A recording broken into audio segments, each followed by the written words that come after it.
orienteerisin ennast kitsaste tänavate vahelt siia järve äärde promenaadile. See on siis minu tänase päeva stardipunkt. Ja plaan on kõndida võimalikult lihtsalt ja lamedalt järgmisesse sihtpunkti Salosse. Et see nüüd ei ole see Passavia kalda rada, aga täna siis astun vähekene teistmoodi teed mööda, sest õige matkarada, või no mis üks paljudest õigetest, siin on neid matkaradadest hästi palju, see matkarada, mida ma alguses kõndisin, et see läheb päris mägiselt ja minu siin paari päeva eest vigastada saanud käsi väga ei kannata tasakaalu hoidmiseks lehvitamist, et sellepärast siis valisin võimalikult lihtsa sileda astumise. Üks rannaäär kindlasti pakub ka vähekene vaheldust ja teistsugust pilti sellest piirkonnast. Ja siit saabki siis Maderno, Toscolano, Maderno otse, et siin siis peatusin. Olen jõudnud Caldone Rivierasse, siin punkti juures 12, here you are.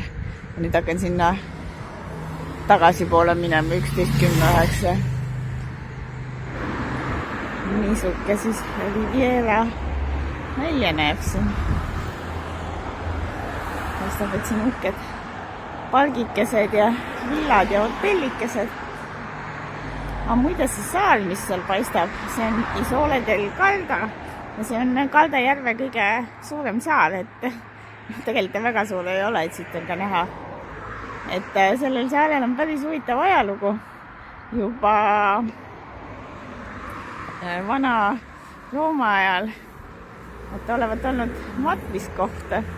Mingi aeg, kui Rooma impeerium lagunes, siis vajus unustusse, siis ehitati sinna mingite erakute asula. See oli Fransiskaani klooster.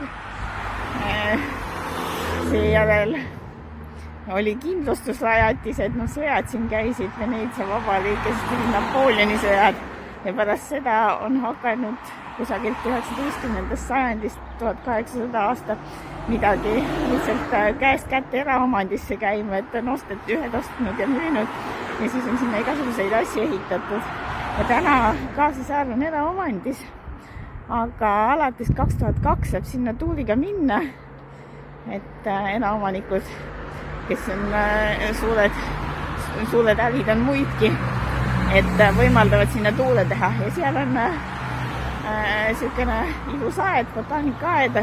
Algselt olevat see aed ehitatud inglise stiilis, aga pärast on ta ikkagi Itaalia aiaks ümber kujundatud.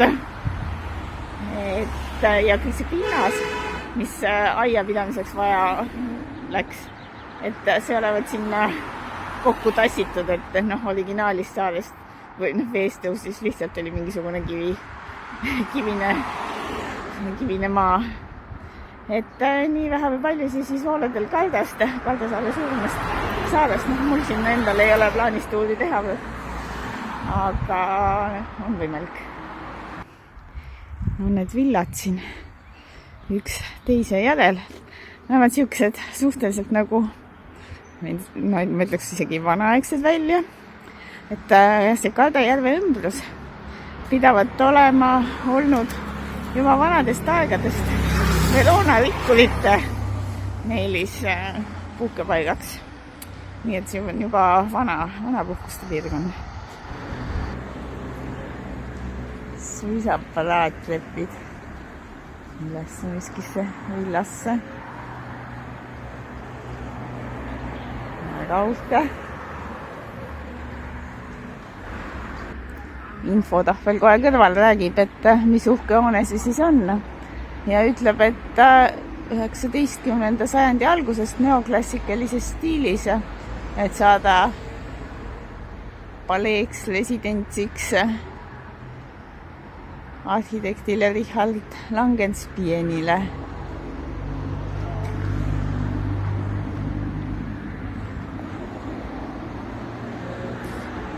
Spagaat leppist ülesse ka, kui juba nii kaugel. Salo Localita Turistica. Peaksin nüüd jõudma siis selle Salo maakonna piirile ja kirjade järgi siis turistatsiooni. Oi.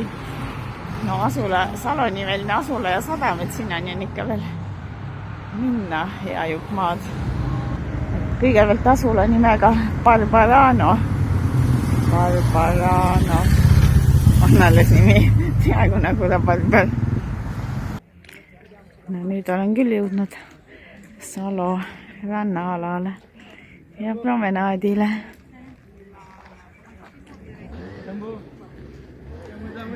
Miskid vanad ehitised siin kõrval. Paistab päris uhke linn. Siit neid maju vaadates ja keskväljakud ja mälestusmärgid. Hotell Metropole, täitsa Metropol.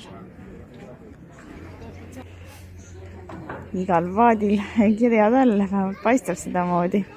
Kas see nüüd paadi kohta tähistab või on see mingi muu tähendus? Kes seda teab? Täitsa ilus puhas vesi paistab.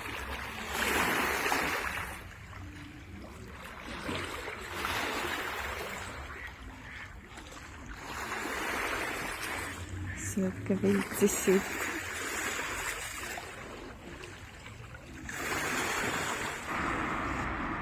Nüüd ma olen tegelikult Salost oma hea jupi edasi astunud järgmisse asulasse, mittegi huvitavat teed mööda. Seal on nüüd küll ees üks huvitav asi, see on kommertskeskus ja Kallefooli toidupood. Paistab, et nüüd olen sattunud suisa kuskile viinamaad ja istanduste ja oliivipuude vahele. Et siin Salo kandis on üsna raske mõistliku hinnaga majutust leida. Siis leidsin pisut eemal. Ilmselt midagi Airbnb tüüpi on see. Et massturismi kohtadest eemal. Natukene siukene omaette asule. Ka huvitav vaadata selliseid vaiksemaid kohti. Nagu eriti vaikne. Täna muide on vaikne laupäev lihavõttepühade vahelisel ajal. Eile oli suurreede ja homme on ülestõusmispüha. Nii et täitsa kohane vaikne. Selline vastuvõtt siis. Püüdsid minuga kontakti saada hommikul. Saatsid instruktsioonid, aga mina ei saanud kätte. Et ega ma olen päeva jälle vist väljast tõepoolest. Siuke ruum näeb päris hea välja. Et saatsin WhatsAppis sõnumi mina kohal ja siis sain kohe instruktsioonid, et mis on see uksekood ja kuidas sisse saada. Nii et jaa, isegi külmik.